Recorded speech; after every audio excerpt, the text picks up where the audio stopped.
Gold, trusted gold buyers. మీరు తాకట్టు పెట్టిన బంగారాన్ని విడిపించి ఈ రోజు ఉన్న మార్కెట్ ధరకు కొనబడను. Hi, welcome to my show. విశ్వ నట చక్రవర్తి ఎస్వి రంగారావు గారు. ఈ పేరుకి ఎన్ని దశాబ్దాలు తర్వాతైనా సరే పరిచయం అవసరం లేదు. కొన్ని తరాల పాటు ఆయన వేసిన ముద్ర అలాగే ఉంది, రాబోయే తరాలపై కూడా అలాగే ఉంటుంది. ఈరోజు ఆయన మనవడు ఎస్వి రంగారావు గారు, ఆయన పేరు కూడా ఎస్వి రంగారావు గారే, ఈరోజు మనతో ఉన్నారు. అయితే ఎస్వి రంగారావు అనగానే ఆయన మనవడికేమి ఒక పూల పాన్పు, ఒక మంచి ఆస్తిపాస్తి, ఒక మంచి పొజిషన్లో ఉంటారని మీరు అనుకోవచ్చు. బట్ ఆయన లైఫ్లో కొన్ని కష్టాలు ఉన్నాయి. ఆయన కొన్ని కష్టాలని ఎదురెడుతున్నారు. ఈరోజు ఆయన మనతో ఉన్నారు. ఆయన లైఫ్ ఎలా ఉంది, ఎస్వి రంగారావు గారి లెగసీని ఎలా కంటిన్యూ చేస్తున్నారు, ఇలాంటి అన్ని విషయాల్లో తెలుసుకుందాం. సార్ నమస్తే. నమస్తే. ఎస్వి రంగారావు గారు అంటే మనకి దేవుళ్ళు ఉంటారు సార్, శివుడు, బ్రహ్మ, విష్ణువు ఇలా ఉంటారనమాట. త్రిమూర్తుల వాళ్ళని మేము అలా అంటే మనందరం కూడా అలా చూస్తుంటాం. చాలామంది దేవుళ్ళు ఉన్నా కానీ వాళ్ళ ముగ్గురట్ట. ఎంతమంది హీరోలు ఉన్నా, ఎంతమంది స్టార్లు ఉన్నా, ఇప్పుడు నేను చెప్పిన ముగ్గురు దేవుళ్ళ ప్లేస్ ఎలా అయితే ఉంటుందో ఇండస్ట్రీలో, ఎస్వి రంగారావు గారి స్థానం అలా ఉంటుంది. అది ఎవరు మ్యాచ్ చేసేది కాదు, మ్యాచ్ చేయబోయేది కాదు, మ్యాచ్ చేయడానికి సాధ్యమయ్యేది కాదు. అలాంటి ఆయన మనవడు మీరు. అంటే ఈరోజు మీతో కూర్చొని నేను మీ సక్సెస్ గురించో మీ సినిమాల గురించో మాట్లాడాల్సి వస్తే చాలా ఆనందపడేవాడిని, కానీ మీ కష్టాల గురించి మాట్లాడాల్సి వస్తుంది. కానీ కష్టాలు ఇస్ పార్ట్ ఆఫ్ లైఫ్ అండి. సో కష్టాలు లేకుండా లైఫ్ ఉంటే లైఫ్లో థ్రిల్లే ఉండదు. So it comes in part of parcel of life. నేను స్ట్రైట్గా పాయింట్కి వస్తున్నాను. మీ స్థలం కబ్జా చేశారు. అవునండి. మీ ప్రెస్ మీట్ పెట్టారు, చెప్పారు. అవును.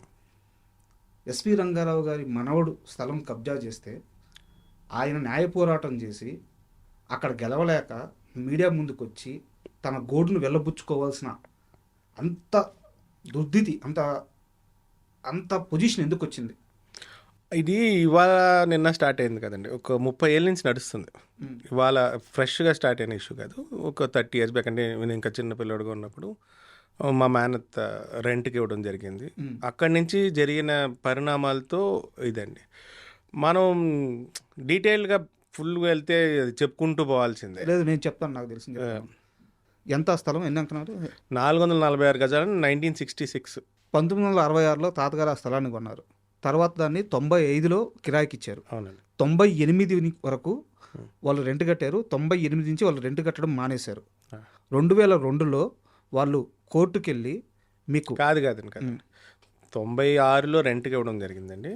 97 వరకు రెంట్ కట్టాడు. తర్వాత కట్టట్లేదని మా అత్తయ్య కేసు వేశారు. 98లో కేసు వేశారు.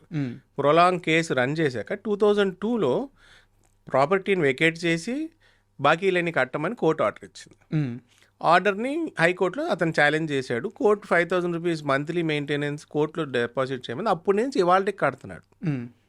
అది అతనే అక్సెప్ట్ చేశాడు. ఒక సివిల్ సూట్లో, నేను వేసిన ఒక సివిల్ సూట్లో అతనే క్లియర్గా అక్సెప్ట్ చేశాడు, నేను ఇవాళకి రెంట్ కడుతున్నాను అని. ఓ పక్క ఆ వాదన తీసుకుంటాడు. అలాగే 2005లో మేము అమ్మేసినట్టు, అంటే నేను, మా బ్రదర్, మా సిస్టర్ అమ్మేసినట్టు ఒక ఫేక్ డాక్యుమెంట్ సృష్టించాడు. 2005కి మా సిస్టర్ పెళ్ళి అయింది. మా సిస్టర్ ఏమో ఢిల్లీ వెళ్ళిపోయింది. నేను హైదరాబాద్ వచ్చేసాను. మా అన్నయ్య ఏలూరులో ఉన్నాడు. మేము రిజిస్ట్రేషన్ చేయట్లేదు, సేల్ డీడ్ చేసాము అనేది అతని వాదన. కోర్టుకి వెళ్ళాడు. కోర్టులో కేసు వేస్తే కోర్టులో నోటీస్ సర్వ్ చేయమంటారు. జనరల్గా ఏ కోర్టులో మీరు ఏ కేసు వేసినా కన్సర్న్ పార్టీకి నోటీస్ సర్వ్ చేయాలి. డాక్యుమెంట్లో చూపించేదేమో మా మెడ్రాస్ ప్రాపర్టీ డాక్యుమెంట్ అడ్రస్ ఇస్తాడు. ఇక్కడ నోటీసెస్ ఏమో సెకండ్రాబాద్లో ఏదో ఒక అడ్రస్కి సర్వ్ అవుతాయి. ఫేక్ నోటీసులు అంటే అడ్రస్ మీకు తెలియదు, మనకు అసలు విషయం తెలియదు. 2007 ఆ టైంలో 2007-8లో మామూలుగా ఇవన్నీ మేము చిన్నపిల్లలు కాబట్టి మా అత్తయ్యలు చూసుకుని ఉన్నారు. సడన్గా వన్ ఫైన్ డే వాళ్ళు యూఎస్ నుంచి వచ్చాక ట్యాక్స్ కట్టడానికి వెళ్తే, ఎవరు మీ ప్రాపర్టీ కాదు కదండి, శ్రీనివాస్ గారి ప్రాపర్టీ, మీరు ట్యాక్స్ కట్టడం ఏంటి అని అడిగారు. అప్పుడు మనకు విషయం తెలిసింది. అది ఎప్పుడైతే మేము అమ్మేసినట్టు డాక్యుమెంట్ ఉందో, మేము కంపల్షన్తో మేము పార్టీ అయ్యి మేము క్రిమినల్ కంప్లైంట్ రేస్ చేయడం జరిగింది. 2008లో ఒక ఎఫ్ఐఆర్ బుక్ అయింది. ఎఫ్ఐఆర్ బుక్ అయిన తర్వాత ఇన్వెస్టిగేషన్ తెలిసిందే కదా, నడుస్తుంది. తర్వాత కోర్టు వారు ఏం చేశారంటే ఫారెన్సిక్ ల్యాబొరేటరీకి మన సంతకాలు వెరిఫై చేయమని ఆ డాక్యుమెంట్లో ఉన్న సంతకాలు మన కోర్టులో కొన్ని సంతకాలు పెట్టమన్నారు. మేము కోర్టులో అన్ని సంతకాలు పెట్టడం జరిగింది. 2017లో అది ఎవిడెన్స్ వచ్చింది. ఫారెన్సిక్ రిపోర్ట్లో సంతకాలు మాయి కాదు, ఫోర్జ్డ్ సంతకాలు అనేది తేలిపోయింది. ఓకే. ఆ తర్వాత 2017లో 390 ఆఫ్ 2017 కింద ఒక ఛార్జ్ షీట్ ఫైల్ అయింది, కోర్టులో ప్రజెంట్ చేశారు. అక్కడి నుంచి ట్రయల్ నడుస్తుంది. ఇది ప్రాసెస్. ఈ లోపల అక్కడ ఎలాంటి కట్టడాలు కట్టకూడదు, సేల్స్ ఉండకూడదు అని చెప్పేసి అది మొన్న వచ్చింది. అది ఏంటంటే అంతకుముందు ఒక ఇల్లు ఉండేదండి.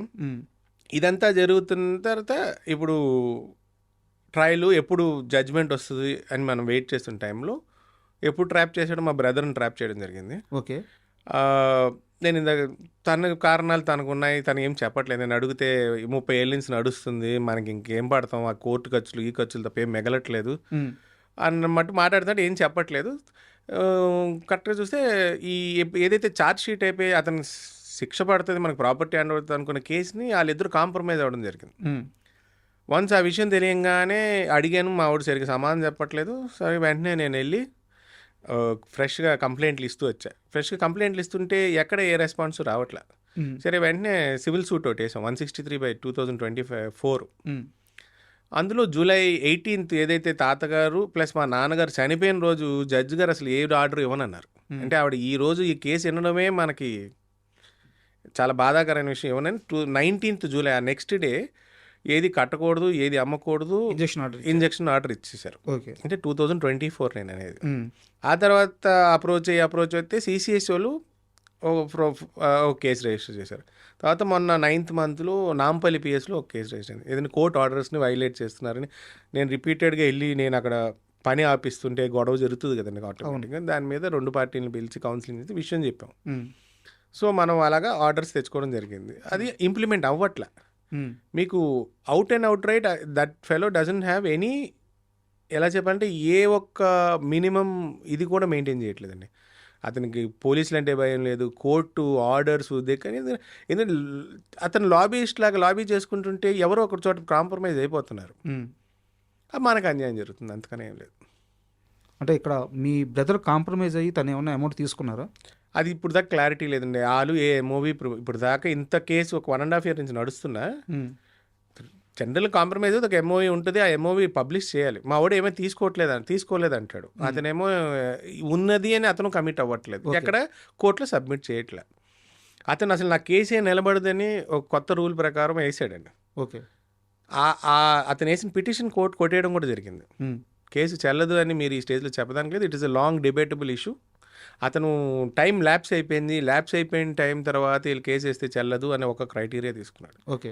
కానీ మన న్యాయశాస్త్రం ప్రకారం ఒక రూల్ ఉందండి, ఎనీ సివిల్ డిస్ప్యూట్కి 3 years లోపలే అపీల్కి వెళ్ళాలని. కానీ వెన్ సివిల్ డిస్ప్యూట్లో ఎప్పుడైతే క్రిమినల్ ఇంటిమిడేషన్ ఉంటుందో, క్రిమినల్ ఆస్పెక్ట్స్ ఉంటాయో దానికి టైం లిమిట్ లేదు. ఓకే. మనం ఆ క్లాస్ తీసుకుని మనమే ఫైల్ చేయడం జరిగింది. నిన్నటి ఒక లాస్ట్ వీక్ కూడా హైకోర్టుకి వెళ్ళి మళ్ళీ పిటిషన్ వేసుకున్నాం. హైకోర్టు నుంచి మళ్ళీ స్టే ఆర్డర్ వచ్చింది. అతను పని చేయనివ్వకుండా GHMCలో ఆపాలని మళ్ళీ ఆర్డర్ వచ్చింది. And for more videos, please subscribe to iDream. Please subscribe to iDream. Please subscribe iDream. And please subscribe to iDream. For more videos, subscribe to iDream. please like, share and subscribe to the channel. Congratulations, iDream. Subscribe to iDream. Subscribe to iDream. So subscribe to iDream Media. iDream ki iDream team andarki huge congratulations. Please subscribe iDream Media. Please subscribe to iDream. Subscribe iDream. Please subscribe to iDream. iDream అంటే నా కళల ఛానల్ను subscribe చేసుకున్న నోరు తిరుగుతలేదు, మీరైతే గంట గుర్తు కొట్టండి. For more such videos, please subscribe to iDream. Subscribe to iDream. Please subscribe to iDream. Please subscribe iDream Media. Please do subscribe to iDream. Please subscribe to iDream Media. For best entertainment and information, please subscribe iDream. And don't forget to subscribe to iDream.